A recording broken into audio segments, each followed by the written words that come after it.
What's good, y'all? Episode 33, Crosswalk. Man, this weekend. This was a good weekend, bro. This is a really good weekend. This is one of the weekends you got to reflect on when it's the summer and ain't nothing going on. You know what I'm saying?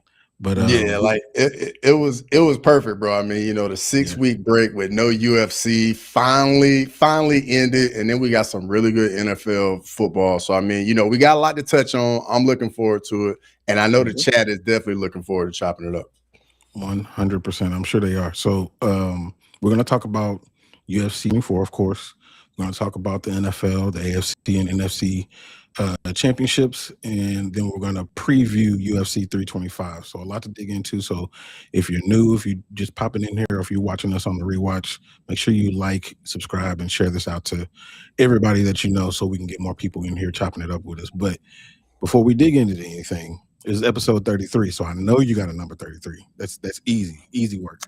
Yeah, so I'm gonna go with the one that's the obvious one for me, man. I'm gonna go with Kareem Abdul-Jabbar. 6-time NBA champion. I think 19 or 20-year All-Star, 3 national championships in college, retired the Mhm. all-time leading scorer in the NBA. And I think a lot of times, honestly, he doesn't get the credit he honestly should in the GOAT talk It's because I true. don't care who you are, he's top 3 with At anybody. And I worst, mean, at worst, absolutely. And his resume holds up against anybody's. it sure do. It sure does. All right, that's a good one, man. I didn't know if you were gonna say Kareem or if you were gonna say Larry Bird, because you could have went Larry Bird on that one too. Mm-hmm. Mm-hmm. Um, but for number 33, man, I gotta go Tony Dorsett, bro. Tony Tony Dorsett. Dorsett.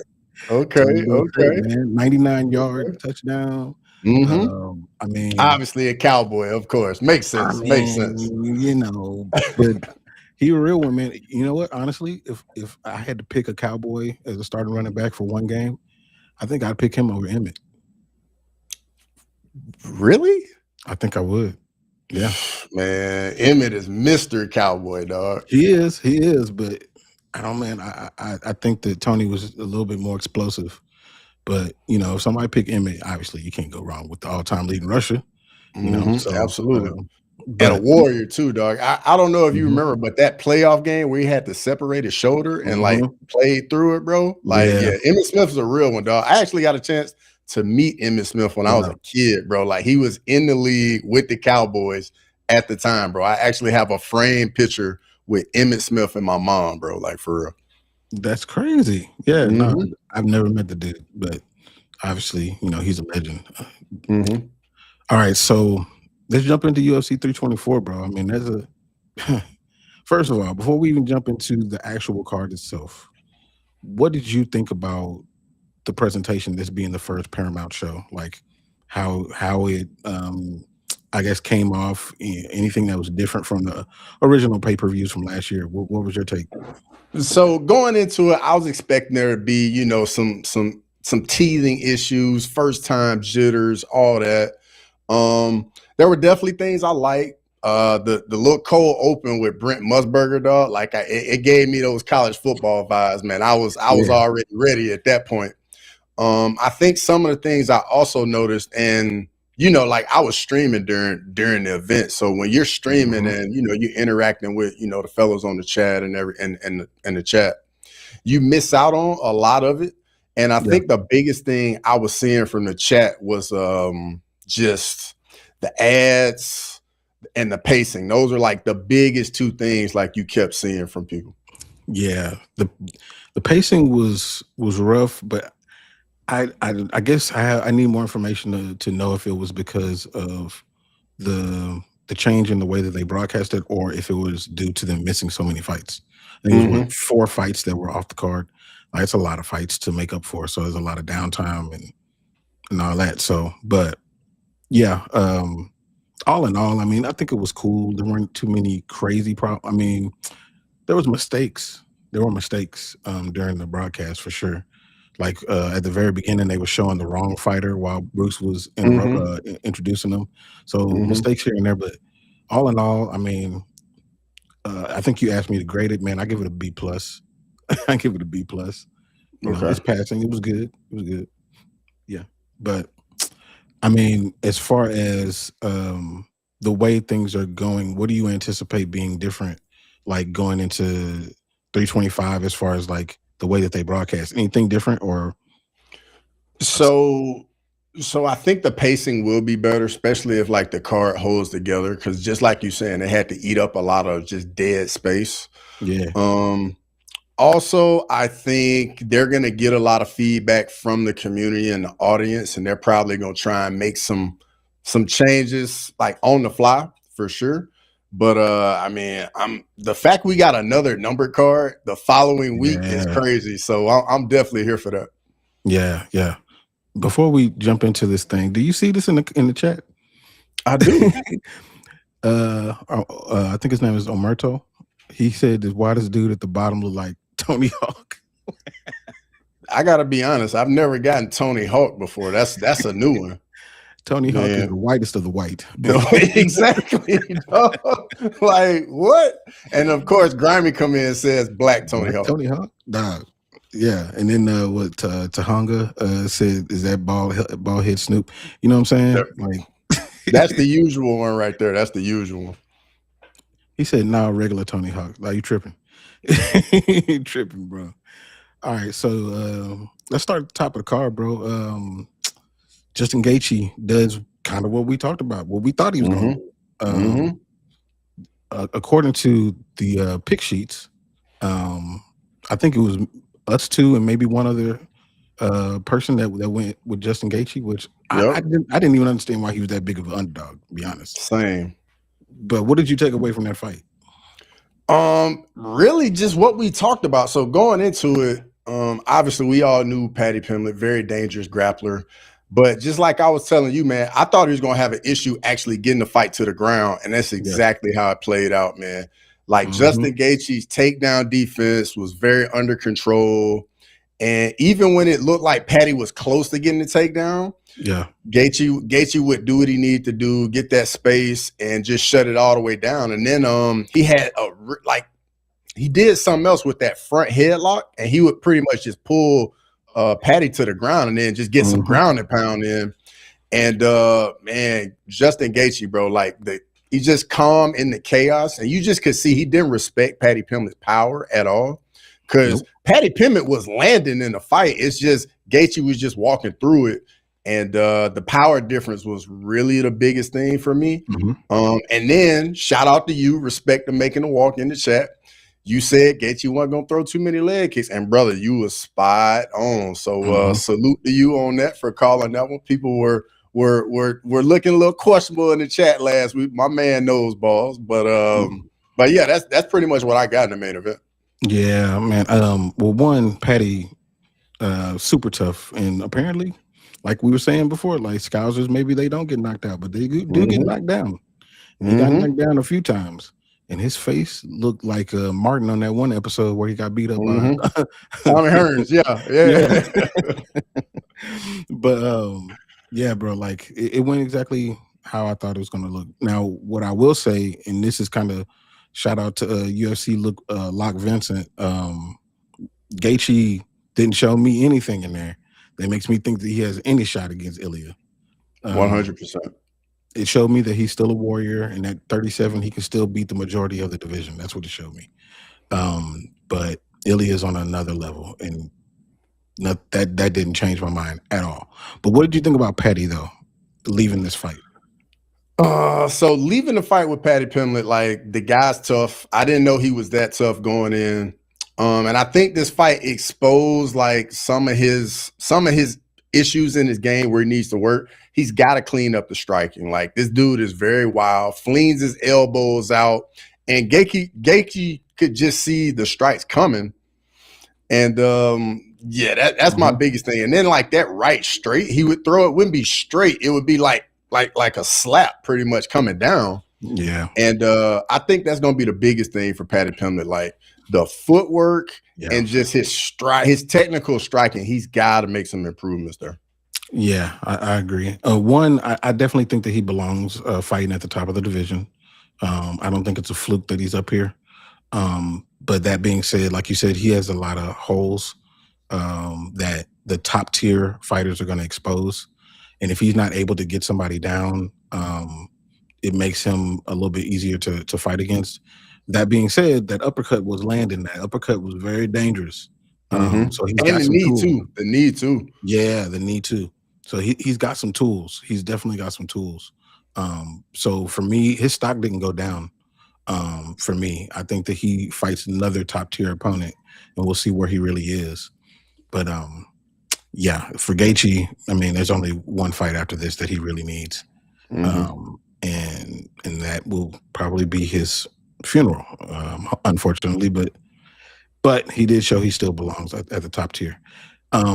So going to the co-main event, Sean O'Malley beat Song Yadong. Was it an impressive win to you? So I think with the level of competition, like we got to take that into account. Song Yadong is a game opponent and definitely one of the best bantamweights in the world. This was a very close fight, and in my opinion, it really came down to how you scored round one. I gave round 2 to Song Yadong, round 3 to Sean O'Malley, and like round 1 was super duper close. Because I mean, Sugar was landing on the feet, and then towards the end of the round, Song Yadong gets that takedown, mixes in a little bit of ground and pound. It wasn't too much, but it just the way the round ended just left it very, very close. I don't think it was enough for Sugar to be like, oh yeah, he's definitely getting the next title shot. But as we're gonna touch on probably the other bantamweight fight on the card a little bit later with Umar. The way that one went, man, you don't really know. Sugar might still get a title shot. I don't know, but it's definitely a good win, though. Definitely a good win. Yeah, definitely a good win. And Song just didn't do enough to me when he did get the takedowns to make it conclusive to take away the round. But Sean did what he had to do to win the fight. I think that it would have been interesting to see this as a 5-rounder. I wish this was a 5-rounder, but Sean did what he had to do. And so when it comes to Sean's place in the title picture, like he's got a hope against hope that Peter wins that fight against Marab. And I'm assuming they're going to do the rematch. Like he's really got to hope that that's the case, because if not, then it's got to be Corey Sandhagen next for him. Like I don't see any other way. What? Dude, these chats are great. Yeah, they on some other stuff today, dog. Dang. But yeah, it wasn't like a, oh my God, he's the number one contender, there's nobody that could take it away from him type of performance, but he did what he had to do. And that's unfortunate for Song, but he's still young. But actually, while we're here, let's talk about Umar and Deiveson Figueiredo. That was a lackluster performance to me. Like nothing about that was like a definitive win. And I still look at Deiveson Figueiredo as an undersized bantamweight. But what did you see in that fight? Anything to convince you that Umar is next? I'm gonna be honest, like nothing about that fight convinced anybody of anything. Basically, what it looked like to me was that Deiveson Figueiredo being the guy coming up, the older guy, it just looked like he didn't really want to like risk much. Like he wanted to play it safe. And I think he could tell that Umar was a little faster than what he was expecting. And he knows Umar got all the skills, and you got to be careful. And when you're going up against, an opponent that's dangerous everywhere, man, it's going to make you more careful. And I think it was just one of those things where he didn't really want to risk it and lose brutally or get in a really, really bad position. And at the same, what ended up happening, he just could never pull the trigger. Yeah. And that was apparent. They're gonna have to fight another person, or Umar is, because that wasn't it. That was not it for me. Maybe you could do Umar O'Malley. I mean, I guess you could. Nobody else is nobody else for him to fight. Umar already beat Batista. O'Malley just got his win. Umar beat Deiveson Figueiredo. He beat Corey Sandhagen. So I mean, it's pretty much just them two left, really. That's very true. Very true. I don't want to see it because it sucks for Sean. Yeah, it definitely would suck for Sean. That sucks for him. Before we go to the next fight, let me look at these Paddy showed he had chances to beat him. He did. He definitely did. He He did. definitely did. Grimy, talking about the Martin reference. I mean, come on. I mean, we gotta do that. What's up, Lane? Of course, Grimy. No, he up there in Michigan. Of course, what's going on, Lane. Good to see you as always. Yeah, Grimy said the third round was impressive for Sean O'Malley. It was. I mean, that he's a champion, and he's been in these situations for when he's in front of a person like Cheeto Vera that's not going to go anywhere and not going to give him anything. Like, I think he learned something in that fight, and that's where it pays off in these other fights after that. Yeah, and also another fight too. I think really, really like showed who Sean O'Malley was the Peter Yan fight, because like both guys were landing, both guys hurt the other guy, and he had to dig deep and find something inside of himself to see how bad he wanted it. And I think that experience definitely paid off in this Song Yadon fight too. Yeah, no, I think so. Grimy said he was still waiting on the O'Malley versus Sandhagen fight. Yeah, we're definitely still waiting on that one. I think we all looking for that one. So the Waldo Cortez Acosta versus Derrick Lewis fight. I didn't even really want to talk about this one, to be honest. But bro, I'm gonna be honest, dog. I legit think Derrick Lewis quit, dude. Like that punch that dropped him, it looked like he barely got touched, and he just dropped and just curled up in a ball. I'm like, what? And then because at first, sometimes it happens so fast. You're like, well, maybe I didn't see it too well. And I saw the replay. Yeah, I was like, bro, he barely got touched. It kind of reminded me of the when Tai Tuivasa knocked him out with the elbow. Like, I thought that looked very strange as well. And I just think Derrick's one of those guys, when he gets a little bit of adversity in there, gets hit a little bit, he don't want to be in there much longer. Yeah, it definitely looked like he quit, and that's why, like, like in the description of this video, I put, "Is he done?" Because, dude, it just feels like the desire for him to push further in some of these fights, like, that thing is gone. That dude that was losing against Volkov, that went out and knocked him out in the third round, like, I haven't seen that guy. Yeah. And because I just don't think that Cortez Acosta is better than him. Even at this age, I really don't. I think that Cortez Acosta is good, and he's definitely shown that. But I feel like when he starts to fight the real top tier, it's gonna look a lot different than what it looked like against that dude. And I was hoping that Derrick Lewis still had something left in him to show him that, but nah, apparently not. I mean, but honestly though, man, Waldo Cortez Acosta, man, this dude been super active. He on a big time win streak. I mean, he gonna be a number one contender potentially very soon. I mean, it's literally between him, Volkov, and that's probably it. Really, I think he needs to fight Volkov. He called out Curtis Blades. I think he needs to fight Volkov. I think that's the person for him to fight. Yeah, that makes sense. Or he can just throw the eye patch on and then try and fight for the title. He could.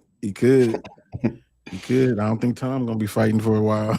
That's how I was looking, man. Did you see that video where he said, "I'm catching strays early Sunday morning"? Yeah. Hey, man, that's the way it is. In the chat, Grimy said you could have Zahabi up to fight Umar or Sean. I'm gonna be honest, man. I know he's ranked up there, but what are we really expecting out of Zahabi? I think he's like 36, 37 already. Yeah. I don't know. Yeah.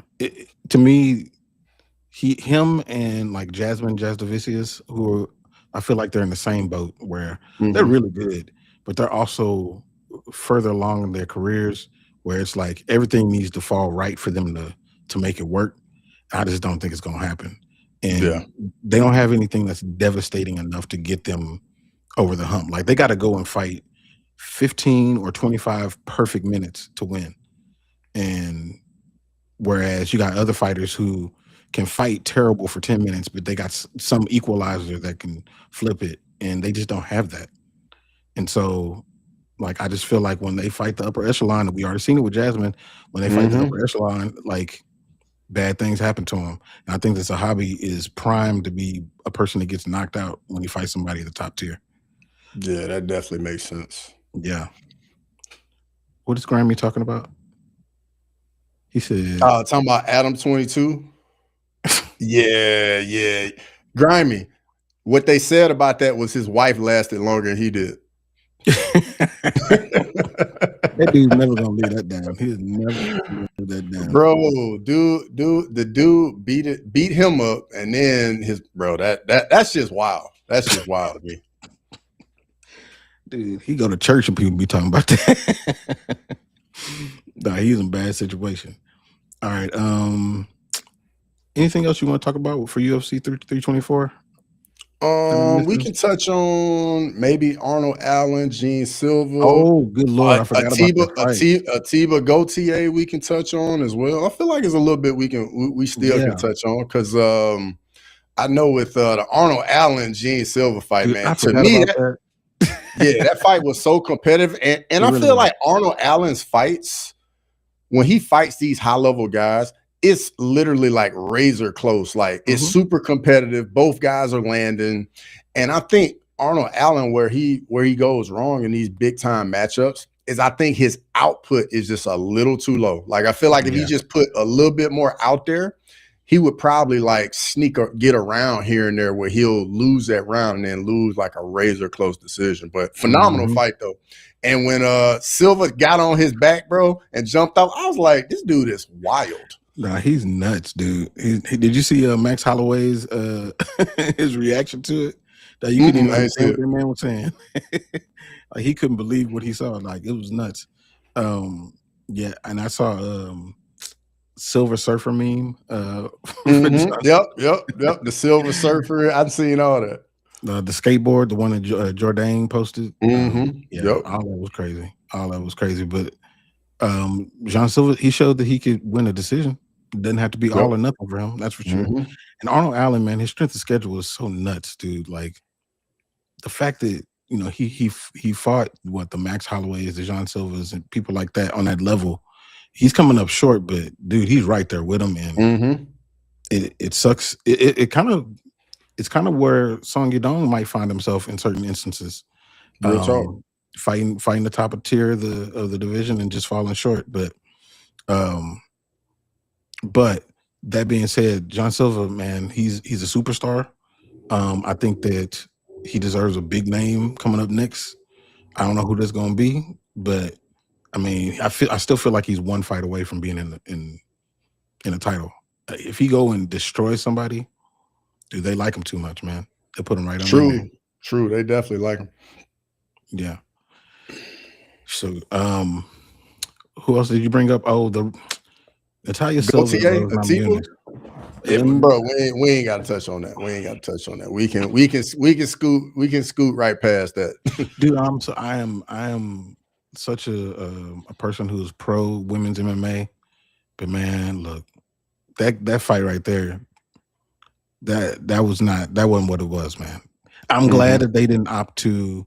And it's funny because I said this to CJ earlier before the fight. I was like, man, I sure wish they would have made this like a fight night headliner. Man, I'm so glad they didn't. Absolutely not. Glad they didn't. Oh my God, dude, that was ridiculous. But that being said, I guess it's good for the division that Natalia Silva won. So clear number one contender now. Clear number one contender. Good for her. We'll see how that pans out for her. But I know you wanted to talk about Atiba Gauthier. Yeah. So coming in, massive favorite, and we got to give a Russian dude he fought some big time respect, man. Dude got hurt soon as the fight started, and he didn't back down, man. He stuck to his game plan, used a lot of the kicks, man. The teeps to the body, the front kicks.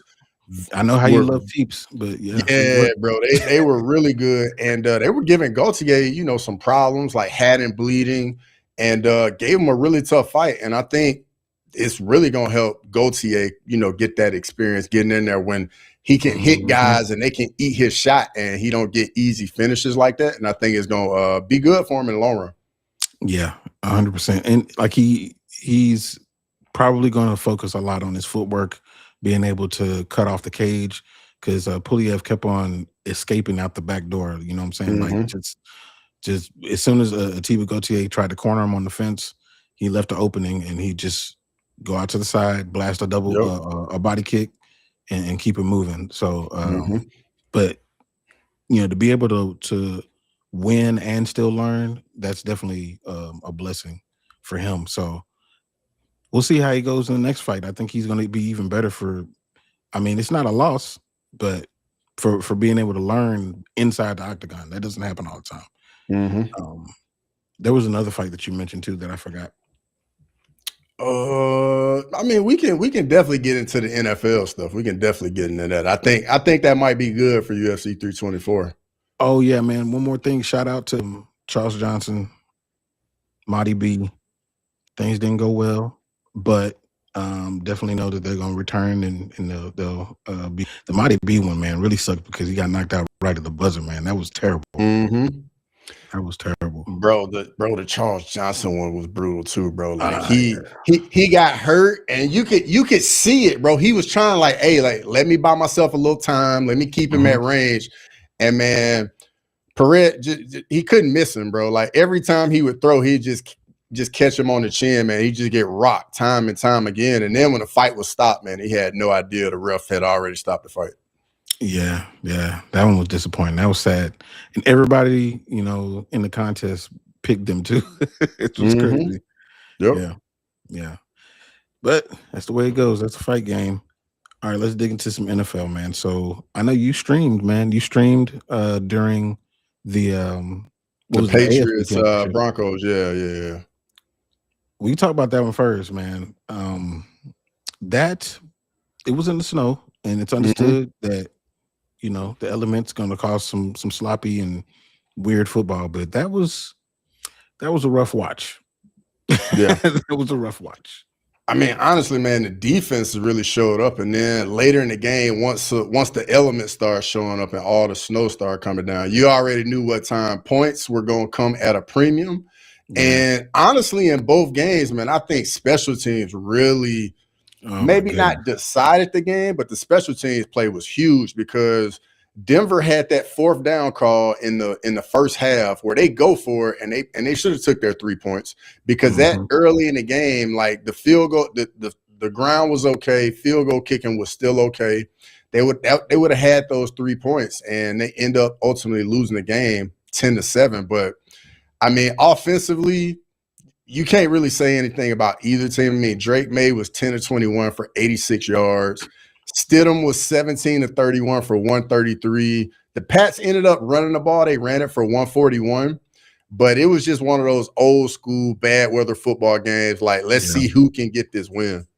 Yeah, man. I know that Sean Payton has got to be regretting not going in the points, man. That's such a big moment in the game. And I'm curious if there's a lot of factors into Drake Maye not, you know, lighting it up. I mean, what can you expect in those type of elements? But I'm curious how that's going to play out in going into the Super Bowl. Is there going to be a bit of a hangover? I mean, obviously you're going to be playing in perfect weather, so that's not even a factor. But yeah, I'm curious how that's going to affect him going forward. But the defense, on the other hand, they should go into the game feeling really good because I mean they're playing lights out football for weeks at this point. So that part is good, but I'm very curious about the New England offense going into this game. But we'll see how that works. But on the flip side, the game that I thought was entertaining, extremely entertaining, Rams and Seahawks. Obviously, I was going for the Rams. I picked the Rams. I wanted Drake or Stafford to have like a Cinderella type of season. But dude, Sam Darnold, bro. Everything. What can you say? Bro, hey, he showed up and he shut everybody up, bro. I mean, he literally went mano-a-mano with Matthew Stafford. I mean, Stafford was 22 of 35 for 374. Sam Darnold was 25 of 36 for 345. So, Yeah. and they both had 3 TDs, no picks. So Sam Darnold was like, yeah, Matthew Stafford, you want to go down, lead a touchdown drive? All right, I get the ball. I go right down the field, lead a touchdown drive. And I mean, just when you think like one team got the momentum, the other team would answer, would respond.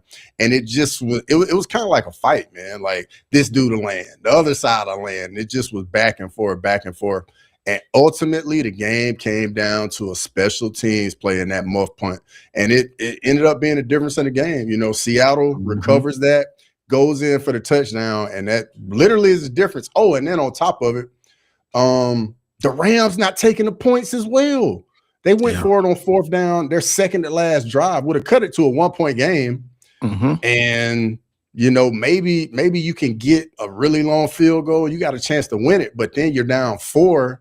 You gotta get it all the way to the end zone, man. I think a lot of the coaches are gonna realize in these big time games, you gotta take the points. Yeah, man. It feels like it's, you know, it's monkey see, monkey do. You know, you see the Detroit Lions, you know, a couple of years ago being really successful, going on for 4th down. You look at the analytics and all that stuff, but like there's a feel to these games too. And I feel like in a situation like that, you know, in both of those situations, even with the weather, the circumstances on the Rams and the Seahawks part, like you got to go with your gut and just take the points when you can get them. Like it's just, I don't know.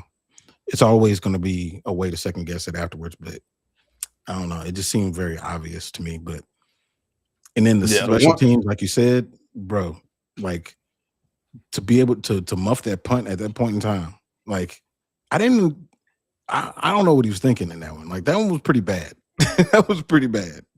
Yeah, to muff that punt. Yeah. Bro, the Denver decision to me was the worst one of them all. Like backup quarterback at home, your defense is playing out of this world. Take the points. Yeah. And it's so early in the game. It's in the first half. Take the points. Yeah, I don't know. I don't know. I don't know what he was thinking. I really don't. Even if he had Bo Nix young, man, just take the points, bro. Yeah, like, for real. I don't know, man. It was a weird situation, weird decision on both sides, but I'm sure analytics went into it. And Grimy said they put too much into analytics. 100%.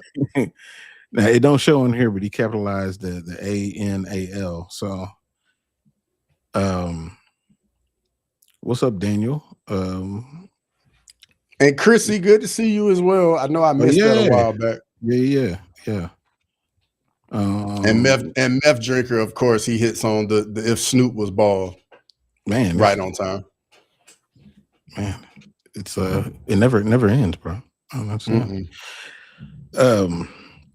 So we're not gonna make our picks on the Super Bowl because we got a long way to go. We got 2 weeks before that happens. But did your mind change about either one of these teams from going into Sunday? Yeah, like for me, it looks like Seattle's just a complete team because Sam Darnold is playing like a difference maker at quarterback, and their defense still flies around, plays very well. Mike McDonald's definitely gonna have that defense always ready to go. New England, for me, they just showed they're just a gritty, tough, hard-nosed team, and really the biggest thing I got out of the Patriots game is Mike Vrabel is a perfect fit in New England. I mean, this dude was at Tennessee. I think they made a terrible job in letting him go because I mean he just fits the culture and what they want to do in New England to a T. It has like those like the early Brady Belichick teams where they're gonna play defense and not gonna score a lot of points, but they're not gonna make mistakes, and they're just gonna be tough to beat, and they're gonna run the football. Yeah, I agree, man. Vrabel was the team that the Titans should have never let that dude go. Like, never. That he was not the problem at all over there. But he went to the perfect place, and he's doing exactly what they hired him to do. and he's one game away. But as far as like things that I think are different, or I think differently of, is definitely Sam Darnold. Did you know that this dude was 21-35 before he got to the Vikings and led them to 14-3? Bro, I had no 21 idea. and 35 and it starts. And so people are like, I've talked to some people like offline, and they're like, when I bring up the fact that I didn't really trust Sam Darnold, heading into this, like that just speaks to it. Like he was 21-35. Like I mean, he lost a lot more than he won, and he was on 5 teams in the matter of 7 years. Like, and come to find out, he's going to be the first quarterback out of USC to start in the Super Bowl. Never would have guessed Sam Darnold. Never would have guessed Sam Darnold. He won't be the last. Caleb's going to make it there. He's going to make it. I mean, it's crazy. It's been this long. All the quarterbacks came out of there. That's true. That's true. But I mean, do you think that he's a top 5, top 6 quarterback in the league? I mean, if he can get this win in the Super Bowl, I think he definitely pushes himself. Maybe I don't know if he's really in it yet, because I mean, some of the other guys in there right now, like he would have a Super Bowl. Josh Allen ain't got a Super Bowl, so I mean, I wouldn't say he's better than Josh Allen, but Josh Allen ain't got a Super Bowl. And then like the way he just outdueled Matthew Stafford, that's gonna age so well. So well. That's true. That's true. I mean, who would you say is better than him? You got Josh Allen, Mahomes, Jackson, Burrow. I think those are a lot to be above him. Stafford, because he's still playing right now. Drake Maye. Retired yet. Drake Maye? I don't think Drake Maye is better than Sam Darnold. Well, Drake Maye might be an MVP. Dude, there's no. I ain't gonna say there's no way. He should not be. I agree, but he could very well be MVP. Very well. I don't think he should. I'm trying to think who else we got at quarterback. Who else is better than him? I don't think that Justin Herbert is. You don't think Goff? I don't think Goff. I don't think the Goff is. I don't think. What about your boy? Dak Prescott. Dakota Prescott. I don't think that Dak is right now. Okay. He makes too many mistakes in big moments. Okay, that's fair. And I wouldn't have said that going into the playoffs. I would have flipped them. Yeah, I think the Sam Darnold's better than him. But I mean, this is a legendary run, man. Legendary run. It really is. Yeah. I'm trying to think if there's anything else to take away from the NFL, because I want to give picks, but I don't want to at the same time. I gotta wait. Yeah. We gotta hold off. We got a whole another week before Super Bowl, but we can definitely go ahead and dive into UFC 325 though. We can definitely get into that. Yeah. Okay. So UFC 325, Australia, Lopez versus Volkanovski 2. I looked at the card. Have you done your video yet? Yeah, the video's already out. It actually dropped it yesterday, actually. So that's out. Make sure you get on over there to the channel. Check that out, people. But looking at the card, I'm not gonna say this is a banger card, but there are definitely some fights on here I'm looking forward to though. What about you? The prelims are you might have to look some of them people up. Yeah, well, you got to think it's road to the UFC like a bunch of those dudes, so that's why we don't really know those guys on the prelims. But I mean, even still, there's not some bad fights on the like the Jonathan McAuliffe Oban Elliott fight on the prelims. That's gonna be a banger, though. Any Oban Elliott fight's gonna be a good fight. So I'm looking forward to that. Billy Alakina. Isn't he fighting on the card too? Yeah, he's got a Junior Toffel. Yeah, that should be interesting. That'll be an interesting fight. I don't think the Toffels handle adversity too well though in their fights. No. Like they are really good hammers. They are not good nails at all. Yeah, they're definitely, both of them are front runners. But things are going well, man. Things are really going well. But when it goes bad, it falls all the way apart. But yeah, I didn't nothing really like super exciting. Obviously, I'm going to watch all the fights because that's just what we do. But nothing really excited me until I saw the Quillen Salkhild and Malarkey. Malarkey fight, Jamie Malarkey.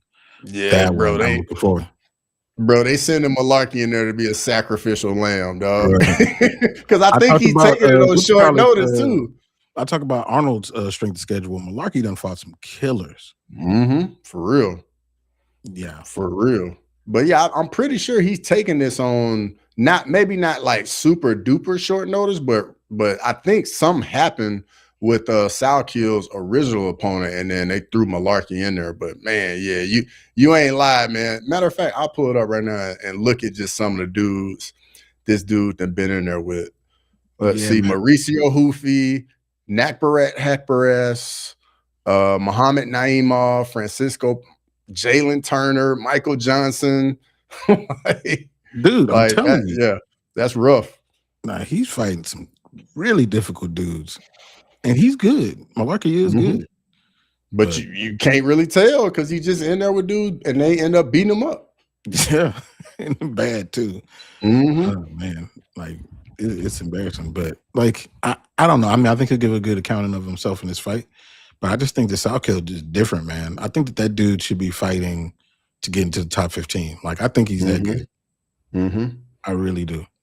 I think he can be a star in that region. If they do handle things right. I think that dude's real good. Especially if he keep finishing dudes too, he will definitely be a star. Yes, 100%. Speaking of the lightweights, Fiziev against Rufi. Yep. What are your thoughts about this one? Man, I think this is gonna be so much fun. I think these two is gonna be going at it. It kind of has a little bit of the Rafael Fiziev, King Green type fight feel, where it's two strikers, similar common opponent between both guys. Both guys beat them. Houfi, devastating spinning wheel kick KO. Fiziev went to decision, and I think this is going to be a beautiful display of some striking. You get that explosive Muay Thai for Rafael Fiziev, and then Houfi, man, this dude's like a right-handed Conor McGregor, dog. Like the similarities in their style, man. There's no way you can look at it and be like, this doesn't remind you of Conor McGregor. So that definitely is going to be a banger fight, 100%. Yeah, I'm really looking at that one. It's going to suck for whoever loses because I think both of those dudes are so elite in the way that they strike, so creative. And if Houfi is able to beat Fiziev, that's another person that I'm sure that the promotion really likes. They're going to get behind pushing him up the rankings too. Man, could you imagine Houfi beats Fiziev and then he fights Paddy? Bro, I think he would do some bad things to Paddy on the feet, though. Paddy better come out and get that single leg real quick. He go in there, dog, real quick. Dude, that would be nasty, man, for real. Okay, so this one kind of puzzled me a little bit. Talison Teixeira against Tai Tuivasa. I don't know who Tai Tuivasa is right now. Bro, I don't think he probably knows, man. I mean, first off, the man giving up 8 inches of reach, 5 inches of height. He's on a 5-fight losing streak. Talison Teixeira got big time power in his hands, like 100% finish rate. So I mean, yeah, I don't see this one lasting too long. I think somebody's gonna get knocked out kind of brutally in this fight. And giving up 8 inches in reach is just not where you want to be at heavyweight. And we've kind of seen that with Tai Tuivasa when he fights these bigger guys and they keep him at range. Like he literally just walks on the shots time and time again. Yeah. I don't want to see that happen to Tuivasa. But unfortunately, man, that reach is real. Before we move forward, Justin Cash, 894. Donated. He said Seahawks gonna clap the Pats cheeks. We gonna see. I mean, maybe. But and And then definitely Grimy says we need to start marketing this ball Snoop shit, Cross. Hey, that's a good idea. I might need to do that for real, Grimy. Straight up. If it works. Mm-hmm. And then like tag Snoop on it. Snoop gonna be Hey, like, man, Snoop gonna want that check though. Snoop gonna want that check though. Yeah, that's what he about, getting checks.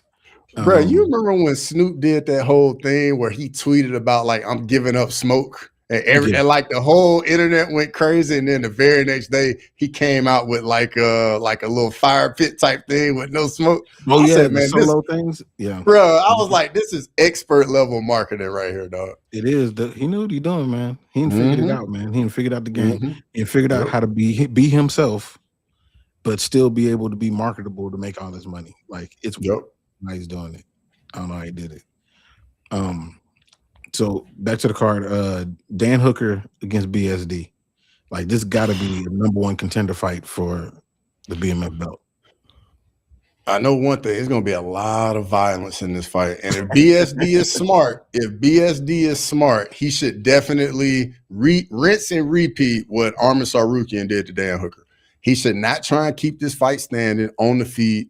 And basically what he did to Mauricio Houfi, where he just took him down, beat him up on the ground, and then got that submission. I definitely think that's the path for BSD. But Dan Hooker's a game opponent. If you want to get in there, you want to get into a war, Dan Hooker will happily oblige you, and he's down for the get down. Yeah, he is. Yeah, I mean, I feel like whoever wins this fight, like they got to be in the running to fight for that belt, pending whatever happens with Max Holloway and Charles Oliveira. And I know they want to, have those fights be big, pinnacle type fights, big eyeball catching fights, but who else in the division has earned it the way that these dudes have earned it? Especially when it comes to Dan Hooker, like just the way that he fights. He reminds me of the way that Dustin and Justin and Eddie Alvarez, those type of guys fight, where it's technical, but there's a lot of heart that goes into it. So I think that he's in that same vein. If he's able to beat BSD, which I'm leaning BSD, just because of the takedowns and stuff. But if he's able to beat BSD, dude, you can't deny him a crack at that belt. And I hope he calls for it if he does win. I mean, it would make sense. I mean, he's out of the title, the undisputed title contention, but definitely makes sense for BMF though. Yeah, I think so. Top of the card, man. Alexander Volkanovski against Diego Lopez. It's the rematch. We've already seen this once. Volk, coming off the loss to the two losses to Ilya Topuria and Islam, getting finished in both of them. And then coming in there and pretty much just put a masterclass on Diego Lopez. Really, like Diego Lopez had that one moment, I think it was in the second round, where he dropped Volk. But outside of that, Volk was just using that footwork, the feints, the stance switches, the jab. I just think the fight IQ and the technical skill on the feet from Volk is just on a whole nother level than Diego Lopez. But ultimately, the way Diego Lopez wins this fight, he's just got to beat Volk to the punch one time, because we've already seen he's got big time power. And then he's got to figure out a way to like try and use his grappling game, because this dude is very good on the ground, can hold his own with anybody. Volk's not bad on the ground either, but we've already seen you ain't got a better chance on the feet. So you got to see if you got a better chance on the ground for Diego Lopez. You got to try something new. Yeah, I think that Lopez will be a lot better than he did the first time. I think this will be a closer fight than it was the first time.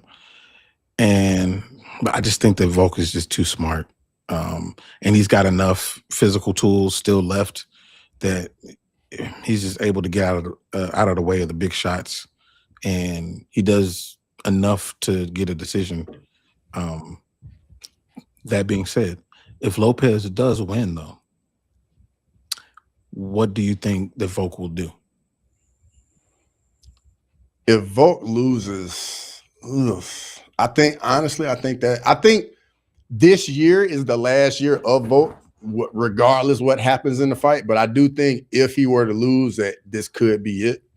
And if Volk were to win, like if Volk were to win, I think even his next fight was going to be his last fight. Like I think he's pretty much done everything you can do in the division. Two-time champion, the GOAT in the division. Depending who you talk to, of course. I know you like Jose Aldo, but yeah, I don't really know what else is out there for him, because it's not like he can go up to lightweight and try and be a double champion again. Like that ship is sailed. So yeah, that's pretty much what I think he's got left. Yeah. Yeah, I agree. Like he doesn't even necessarily need to take, the Movsar Evloev or Lerone Murphy fight to prove anything at this point. Yeah, I don't understand why he would do more, unless it's just what he wants to do, or he's just waiting until he loses to give up the crown. But yeah, like he wins this fight. Like, to me, he should probably just ride off into the sunset. To be honest. Makes sense. Definitely makes sense. But I mean, they get paid money to do this, and it's hard for people to turn down money when it's that type of money. So I don't blame them. I don't blame them, because it's not like you can go do something else and get this amount of money for one night. That's true. Who do you think the UFC wants to win?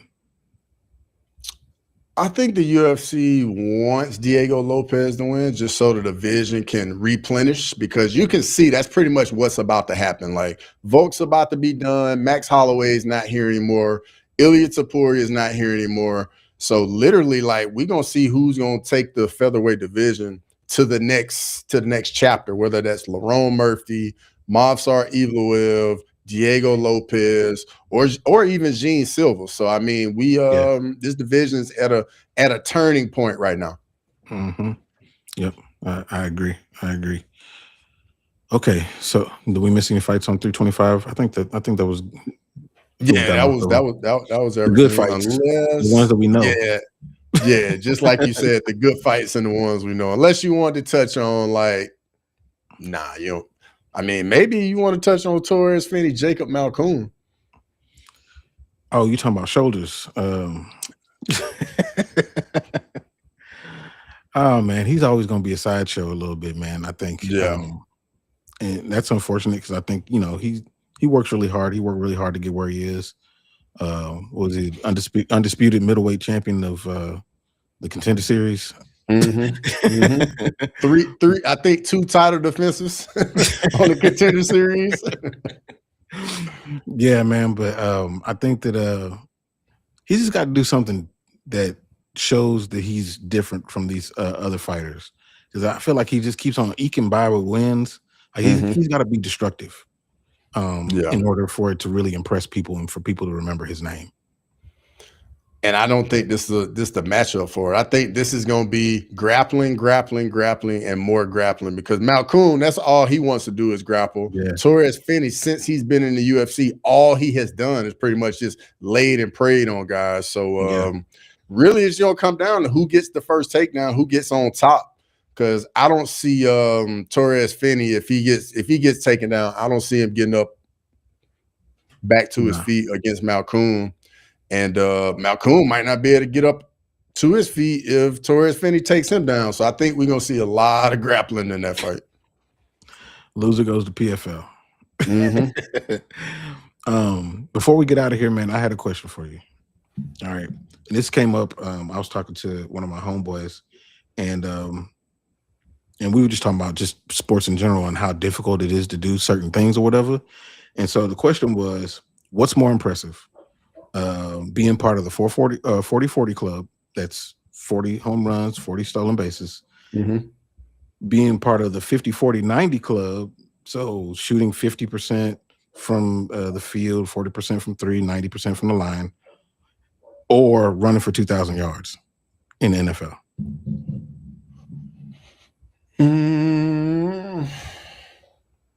Man, that is so tough, because it's such a different grind. Like, the NFL thing, like, it's not all about you. Like, you got to do your thing, but at the same time, you need your offensive line to play well. You need the quarterback to be able to make throws when the box is loaded. So football, it's the quintessential team sport, like, for sure. Baseball, it's an individualized sport embedded in a team sport, because and I know you probably think I'm crazy, but like, if you go 4 for 4 with 3 homers and y'all lose like a close game, like, yeah, you're upset y'all lost, but you just had a phenomenal night, and you might be getting some more money. So it's a little different, but hitting the baseball, definitely the toughest thing for sure. I'm actually kind of curious, like, how many guys are in each club for each sport. But the 40-40 thing in baseball is very difficult. Because, I mean, I think I can, off the top of my head, maybe only think of maybe 4 guys that I think that have done it. Shohei Ohtani, Bonds. I think A-Rod might have done it. Jose Canseco. Canseco did it? Yeah. Interesting. I think Matt Kemp might have done it. One of those, like, when the year he won MVP, he might have done it. But it's very impressive, dude. Very impressive. I mean, it's very few people in the 50-40-90 club too. Very true. Steve Nash, Dirk, Kyrie, KD, Bird, Steph, Steve Nash, Steph. I think that's about the list. I think that's about it. And that sounds like more names in the baseball list. That's true. That is true. That's true. And then 2,000 yards in NFL. Who you got? You know it off the top of your head? Let's see. Eric Dickerson, Adrian Peterson, CJ2K. Johnson. Yeah, I was about to say CJ2K. Chris Johnson, Saquon. Yep. Who else? Jamal Lewis. OJ Simpson, Jamal Lewis. So it might be 40-40. Yeah, I think it might be 40-40. Did Ronaldo? Is it Ronald Acuna? Did he do it for? I don't know off the top of my head if he did it. Grimy might be looking at it right now, but I don't know if he did it though. Soriano, that's another good name that definitely had the ability to do it. I thought he got 30-30. I think that was with the Rangers. I thought he got 30-30, but I could be wrong. And there's only been one 50-50. That's Shohei, right? Yeah. There's only only did 40-40 in 2023. 41 home runs, 73 stolen bases. Okay. Yeah. And of course, Barry is the best baseball player. Barry's the GOAT. I'm sorry. I don't care what anybody says. That is the best. That's the best. That's the greatest baseball player ever. You know what's interesting is, like, if somebody brings up, Babe Ruth was, I was like, okay. If you give Barry any slack, you got to give slack to Babe Ruth too, because you can't play a sport with only white people, and that's call you the greatest. And then on top of it, man, Babe Ruth was hitting 82 miles an hour. He wasn't seeing 199. He wasn't seeing that every night. Yeah, nah. To me, it's Barry, and it's not even debatable, to be honest. Same. But yeah, no, I thought that question came up. I thought it would be interesting. I think I tend to agree that the 40-40 club might be the hardest. People discount how hard it is to steal a base too. Very difficult to steal a base. Especially in the big leagues when they know you're going to steal. It's very difficult. Yeah, Ricky Henderson, Lou Brock, they stealing when people know. They know you're stealing. And they can't do nothing to stop it. You see Grimy comment. Cross convinced my white bias that Barry is the best baseball player. It's because he is, man. Bro, it's like when you go look at his numbers, the man had like 2 Hall of Fame careers. Like, it is like he got some records that won't ever be approached. I think the only person that could get close and could take him is Shohei. Just because he's gonna win the MVPs. I don't think he's gonna hit the same amount of homers and steal the same amount of bases as Bonds, but the pitching element makes him very unique. And I think if he continues on his path, he'll have a legit argument. Yeah. I mean, he's already an all-time great, and he's not even close to being finished with his stuff. But Grimy said that. Mantua. He said that Islam versus Usman is confirmed for the White House. Let me Says who? jump on X real quick, see if that's been confirmed somewhere. Yeah, I need to see that from Marcel before I believe it. I gotta get that notification from Marcel on that one, because we already know Ola ain't gonna shut up if that's confirmed. Bruh, he sure ain't. He is sure not. One more thing before we jump off of here, I wanted to show this. So yeah, hopefully you can see that Paramount 5.9 million viewers, the number of views the first UFC Paramount card peaked at. Mm-hmm.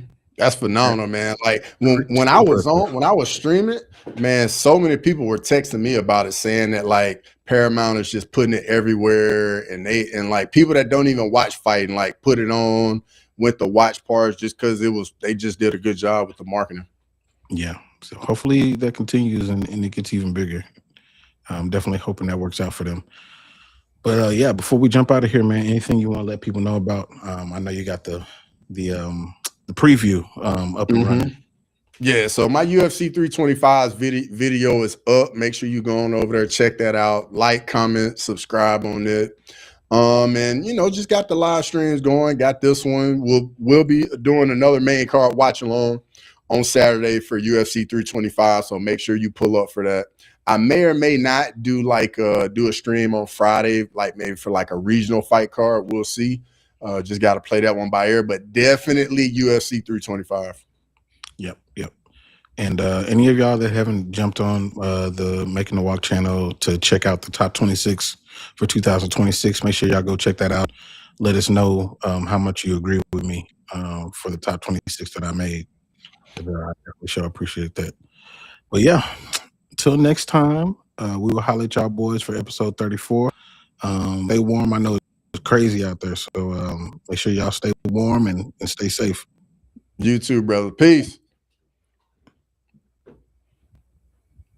Thanks for watching Crosswalk. Come back next Monday to chop it up. So please,